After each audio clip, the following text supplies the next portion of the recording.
பிரளயம் மற்றும் ஹிரண்யகர்ப்பம். ஆதியில் எங்கும் இருள் மட்டுமே இருந்தது. அந்த முடிவில்லா வெற்றிடத்தில் நாராயணன், பரம்பொருள், மட்டுமே இருந்தார். அந்த இருளின் மத்தியில் ஒரு போர்க்கோடரம், ஹிரண்யகர்ப்பம், பிரபஞ்ச நீரில் மிதந்தது. அதன் உள்ளே எல்லா படைப்புகளின் விதையும் அடங்கியிருந்தது. ஒரு நாள் ஓம் எனும் பிரணவ மந்திரம் அந்த வெற்றிடத்தில் ஒலித்தது. அந்த ஒலியால் போர்க்கோடரம் வெடித்தது. அதிலிருந்து பிரம்மா, படைப்பின் கனவுள், தோன்றினார். பிரம்மாவின் தவம் மற்றும் தேடல். பிரம்மா தனது கண்களை திறந்தபோது எங்கும் வெறும் நீரும் இருளும் தவிர ஒன்றும் இல்லை. நான் யார்? எங்கிருந்து வந்தேன் என்று கேட்டார். அப்போது ஒரு தெய்வீக குரல் கேட்டது, தவம் செய். உண்மையை அறி. பிரம்மா தவம் இருந்தார். அவரது தியானத்தின் மத்தியில் திருமால், விஷ்ணு, பாம்பு ஆதிசேஷனின் மீது படுத்திருப்பது தெரிந்தது. திருமால் புன்னகையுடன் சொன்னார், பிரம்மா, நீ படைப்பின் அதிபதி. உன் வேலை பிரபஞ்சத்தை உருவாக்குவது. ஆனால் முதலில் உன் பிறப்பின் ரகசியத்தை அறிய வேண்டும். திருமாலின் தொப்புளில் தோன்றிய தாமரை.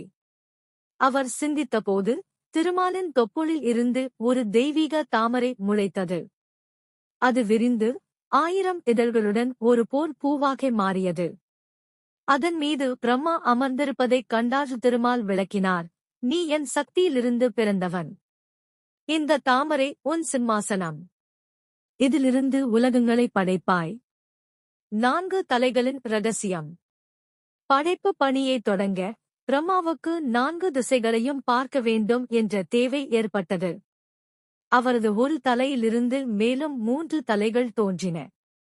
இவை 4 வேதங்கள். இரகசியம். படைப்பு பணியை தொடங்க பிரம்மாவுக்கு 4 திசைகளையும் பார்க்க வேண்டும் என்ற தேவை ஏற்பட்டது. அவரது ஒரு தலையிலிருந்து மேலும் 3 தலைகள் தோன்றின. இவை 4 வேதங்கள் மற்றும் 4 யுகங்களை குறிக்கும். பின்னர் சரஸ்வதி தேவி, ஞானத்தின் தெய்வம், தோன்றினார். அவரது அழகில் மயங்கிய பிரம்மா 5வது தலையை வளர்த்தார். இது சிவனை கோபப்படுத்தியது. சிவபெருமான் அந்த தலையை துண்டித்து பிரம்மாவுக்கு தன்னடக்கத்தின் பாடம் கற்பித்தார்.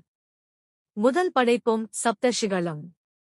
சரஸ்வதியின் ஆசீர்வாதத்துடன் பிரம்மா படைப்பை தொடங்கினார். தனது மனதிலிருந்து சப்தர்ஷிகளை 7 முனிவர்கள் உருவாக்கினார். பின்னர் உருவாக்கியவை தேவர்கள், நல்லவர்கள், அசுரர்கள், தீயவர்கள், மனிதர்கள், விலங்குகள், தாவரங்கள். 4 தலைகளின் இரகசியம்.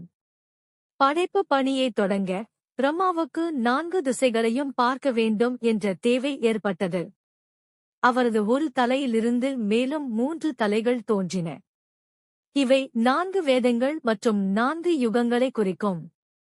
பின்னர் சரஸ்வதி தேவி, ஞானத்தின் தெய்வம், தோன்றினார். அவரது அழகில் மயங்கிய பிரம்மா 5வது தலையை வளர்த்தார். இது சிவனை கோபப்படுத்தியது. சிவபெருமான் அந்த தலையை துண்டித்து பிரம்மாவுக்கு தன்னடக்கத்தின் பாடம் கற்பித்தார். முதல் படைப்பும் சப்தர்ஷிகளும். சரஸ்வதியின் ஆசீர்வாதத்துடன் பிரம்மா படைப்பை தொடங்கினார். தனது மனதிலிருந்து சப்தர்ஷிகளை 7 முனிவர்கள் உருவாக்கினார். பின்னர் உருவாக்கியவை தேவர்கள், நல்லவர்கள், அசுரர்கள், தீயவர்கள், மனிதர்கள், விலங்குகள், தாவரங்கள். காலம், தர்மம் மற்றும் யுகங்கள். ஏன் பிரம்மாவை வழிபடுவது குறைவு? பிரம்மா அனைத்தையும் படைத்தாலும் அவரை வழிபடும் கோயில்கள் குறைவு.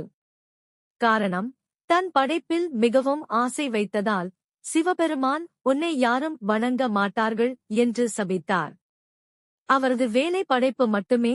பாதுகாப்பு, விஷ்ணு, அழித்தல், சிவன் இல்லை. இருந்தாலும் பிரம்மா எப்போதும் பிரபஞ்சத்தின் முதல் சக்தியாக தாமரையில் அமர்ந்து படைப்பை நிர்வகிக்கிறார். முடிவுரை. படைப்பின் ஆரம்பம். பிரம்மாவின் பிறப்பே காலம், ஞானம் மற்றும் உயிர்களின் தொடக்கம். அவர் கோயில்களில் இல்லாவிட்டாலும் ஒவ்வொரு அணுவிலும் அவரது சக்தி இருக்கிறது. அவர் நமக்கு நினைவூட்டுவது, வெறுமையிலிருந்தே எல்லாம் தோன்றியது.